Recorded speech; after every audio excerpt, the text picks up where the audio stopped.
तो शिक्षा से आप क्या समझते हैं? संक्षिप्त और व्यापक दृष्टिकोण से इसकी व्याख्या कैसे की जाती है? What do you understand by education? How can it be interpreted from A narrower and broader point of view? शिक्षा के विभिन्न अर्थों की विवेचना कीजिए टू डिस्कस द डिफरेंस और मीनिंग ऑफ एजुकेशन। तो आज हम एजुकेशन के बारे में आपको वीडियो देने जा रहे हैं। हमारे वीडियो को प्लीज़ फुल वॉच कीजिए, तो आपको कुछ ना कुछ तो मिलेगा ही। मनुष्य के जीवन समस्त पक्षों, जो मनुष्य का जीवन होता है उसके सभी पक्षों का जो संबंध होता है वो शिक्षा से बहुत गहरा संबंध होता है। ये तो आप लोग जानते हैं। वह शिक्षा ही है जिसके द्वारा हम ऊंचाई तक जा सकते हैं। जो कुछ हमें पाना है वो हम पा सकते हैं। शिक्षा जो मानव का है एक रास्ता है और वह रास्ता बहुत ऊंचाइयों तक जाता है। तो शिक्षा मानव के लिए एक सौभाग्य प्राप्त करता है। शिक्षा ही मानव को सामाजिक प्राणी बनाता है। शिक्षा एक स्वाभाविक प्रक्रिया है जो जन्म से लेकर मृत्यु तक तो चलती ही रहती है। शिक्षा की संस्कृति एवं सभ्यता की मूल जननी है। मतलब जो शिक्षा होती है हमारी सभ्यता की और संस्कारों की और संस्कृति की मूल जननी है। इसलिए सृष्टि के शुरू से ही आज तक शिक्षा का महत्व एवं प्रभाव बहुत अच्छे तरीके से स्वीकार किया जाता है। हम मीनिंग ऑफ एजुकेशन यानी शिक्षा का अर्थ देख लेते हैं। तो शिक्षा का एक शाब्दिक अर्थ होता है जो हम देख लेते हैं। तो जब हम किसी शब्द का अर्थ जानना चाहते हैं तो उस शब्द को जानने के लिए हम शब्द की सबसे पहले तो उत्पत्ति के बारे में जानते हैं। दूसरी बात कि इस दृष्टिकोण को रखकर सर्वप्रथम हम शिक्षा शब्द का शाब्दिक अर्थ जानना चाहेंगे। तो शिक्षा क्या होती है कि शिक्षा को इंग्लिश में यानी कि अंग्रेजी में एजुकेशन बोलते हैं। ये तो आप जानते हैं। एजुकेशन का हिंदी मीनिंग ही शिक्षा है। एजुकेशन शब्द की जो उत्पत्ति होती है यानी व्युत्पत्ति होती है लैटिन भाषा एजुकेटम से हुई है। एजुकेटम का अर्थ होता है ई और केटम। जो ई का अर्थ है अंदर और केटम अर्थ का होता है आगे बढ़ना। इस तरह से शाब्दिक अर्थ से हमें पता चल गया कि बालक के अंदर शक्तियों के गुणों का बाहर की ओर और सर्वांगीण विकास करना ही एजुकेशन है। तो एजुकेशन शब्द की जो उत्पत्ति है लैटिन भाषा से निम्न शब्दों से मानते हैं। एजुकेयर का तात्पर्य है टू लीड फोर्थ या टू ब्रिंग फोर्थ। एजुकेयर दूसरा, तो इसका अभिप्राय है to bring up, to educate, to raise. इसमें सिर्फ CEREE में CARE का अर्थ है। अब जान लेते हैं हम शिक्षा का संकुचित अर्थ। ये तो शाब्दिक अर्थ हो गया जो शब्दों से हमने खेल खेल में सीख लिया। तो शिक्षा का जो संकुचित अर्थ होता है तो शिक्षा के संकुचित अर्थ से आशय है कि बालक को विद्यालय में प्रदान की जाने वाली शिक्षा, जो विद्यालय में प्राप्त की जाती है शिक्षा उसे हम शिक्षा को संकुचित शिक्षा कहते हैं।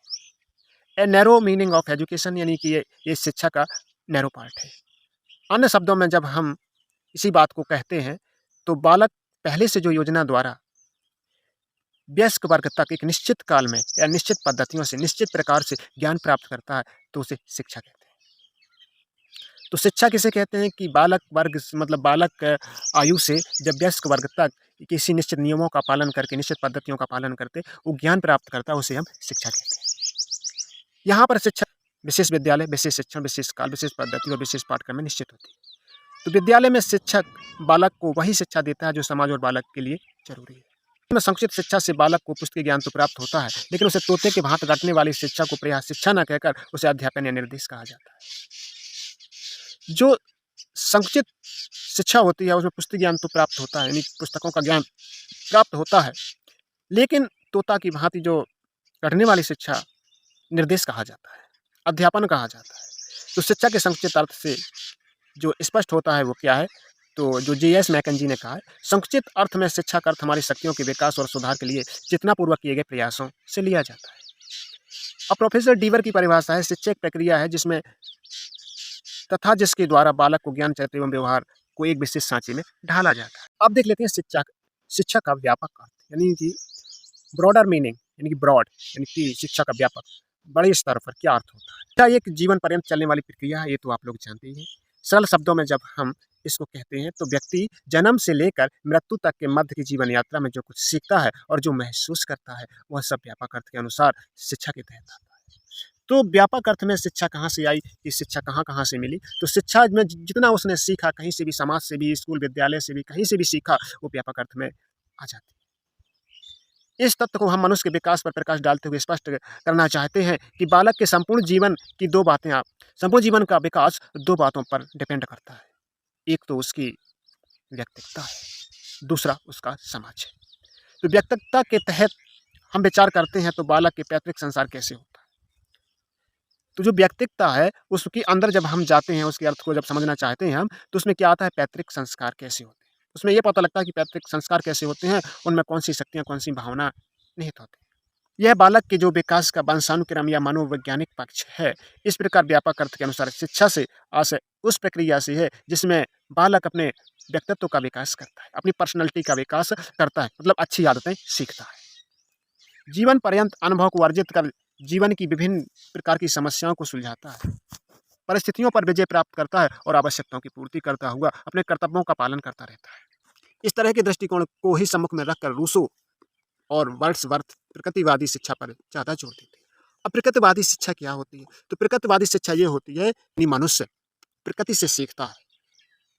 मतलब जो छोटा बच्चा है उसे क्या पता ठंड क्या होती है, उसे क्या पता गर्मी क्या होती है। लेकिन जब भी प्रकृति में आता है तो उसे ठंड लगती है तो उसे पता चलता है ये ठंड है, और उसे गर्मी जब लगती है उसे शरीर में कुछ अलग-सा महसूस होता है तो उसे लोगों ने गर्मी कह दिया तो उसे वो गर्मी कहने लगता है। तो ये सब जो प्रकृति से हमें शिक्षा मिलती है, वो वही तो प्रकृतिवादी शिक्षा है। शिक्षा की इस अर्थ में विश्व के सभी व्यक्ति शिक्षार्थी हैं और शिक्षक भी। मतलब शिक्षा की इस व्यापक अर्थ में ऐसा कहा जाता है कि विद्यार्थी ही शिक्षक है और शिक्षक ही विद्यार्थी। क्योंकि वे एक दूसरे से अनुभव प्राप्त करने का मौका देते हैं। शिक्षा के व्यापक अर्थ की ओर अधिक स्पष्ट करने के लिए कुछ विद्वानों ने परिभाषाएं दी।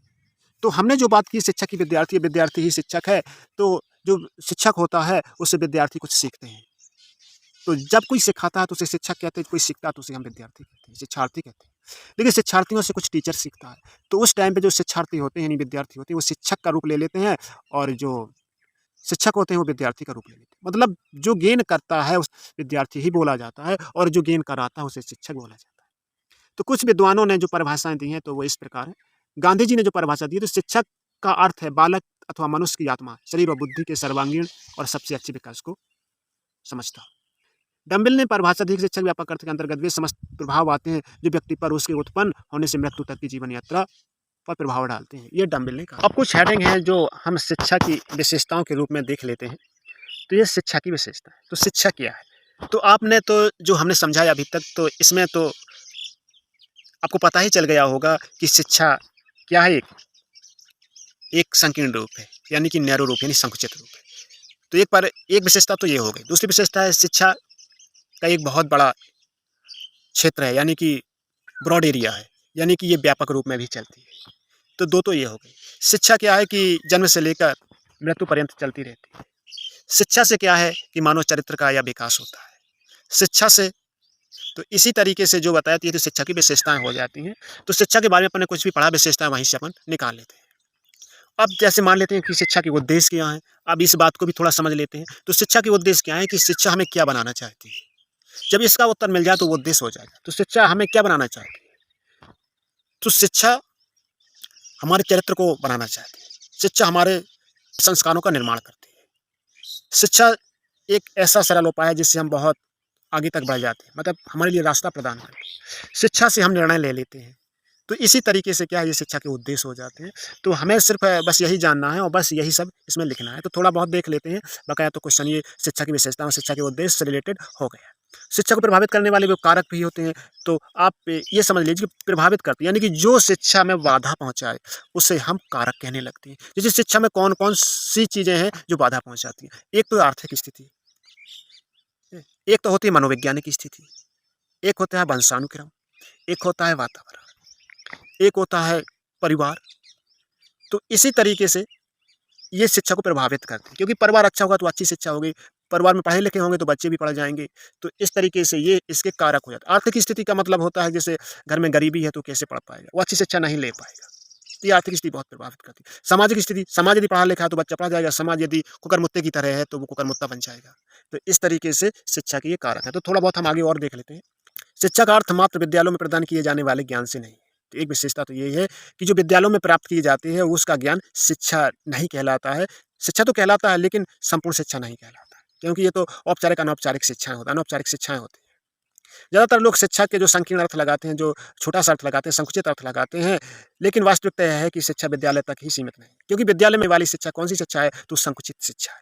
तो इस तरीके से जन्म से लेकर मृत्यु तक यह तो चलता ही रहता है, तो विद्यालय में लोग जन्म से लेकर मृत्यु तक थोड़ी ना रहते हैं। अब दूसरी विशेषता मान लेते हैं कि शिक्षा का अर्थ बालक की अंतःशक्तियों का सर्वांगीण विकास करना होता है। तो सही बात है ये कि बालक की अंतःशक्तियों का सभी तरीके से विकास करना होता है शिक्षा का। तो शिक्षा एक गत्यात्मक प्रक्रिया है। तो सही बात है कि शिक्षा जीवन से मृत्यु तक पर्यंत चलती रहती है और सर्वदा प्रगति की ओर बढ़ती रहती है। शिक्षा सामाजिक विकास की एक प्रक्रिया है। तो सही बात है कि शिक्षा से क्या होता है कि समाज का विकास होता है और व्यक्तिगत विकास होता है, व्यक्तित्व का विकास होता है और हमारे तन मन धन का विकास होता है। अब बोलते हैं कि शिक्षा एक द्विमुखी प्रक्रिया है। तो शिक्षा द्विमुखी प्रक्रिया है और शिक्षा त्रिमुखी प्रक्रिया भी है। तो शिक्षा को द्विमुखी प्रक्रिया क्यों कहा? तो यह हमें भली-भांति जान लेना चाहिए कि शिक्षक ही एक्टिव होकर बालक के मस्तिष्क में ज्ञान भरने की कोशिश नहीं करता, बल्कि वास्तविकता तो यह है कि शिक्षक और विद्यार्थी दोनों के सहयोग से शिक्षा एक उचित उद्देश्य की तरफ बढ़ती है। तो द्विमुखी प्रक्रिया हो गई ना कि शिक्षक भी और बालक भी। इस प्रकार से शिक्षा को हम द्विमुखी प्रक्रिया कहते हैं। एडम स्मिथ के अनुसार शिक्षा एक द्विमुखी प्रक्रिया है। तो ये द्विमुखी जो प्रक्रिया है, प्रोसेस है, बाइपोलर प्रोसेस है, तो स्मिथ ने कहा।